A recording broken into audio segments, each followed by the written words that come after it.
लाडकी बहीण योजनेसंदर्भात मोठी बातमी. ई-के-वाय-सी अनिवार्य.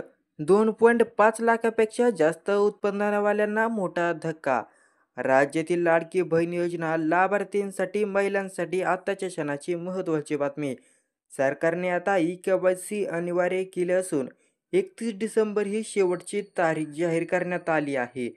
की वेळेत ई-के-वाय-सी न केल्यास योजनेचा लाभ होणार थेट बंद. 2.5 लाखापेक्षा जास्त उत्पन्नवाल्या महिलांचे अर्ज होणार बाद. ई-के-वाय-सी प्रक्रियेत महिलांची संपूर्ण माहिती सिस्टीममध्ये अपडेट होणार असून वार्षिक उत्पन्न, वय, पती किंवा वडिलांची माहिती हे सर्व तपशील सरकारकडे पोहोचणार आहेत. तर आपल्या व्हिडिओमध्ये खाली कमेंट करा, तुम्हाला कोणता प्रश्न आहे त्याचं उत्तर आपण पुढच्या व्हिडिओमध्ये देण्याचा प्रयत्न करणार आहोत. तर यामुळे 2.5 लाखापेक्षा जास्त वार्षिक उत्पन्न असलेल्या महिला योजनेतून अपात्र ठरणार आहेत. त्यांच्या खात्यावर येणारी रक्कम थेट आता बंद केली देखील जाणार आहे. आता 52 लाख महिला आधीच ठरल्या अपात्र. योजनेच्या सुरुवातीलाच राज्यातील सुमारे 2.5 कोटी महिला या लाभार्थी आहेत.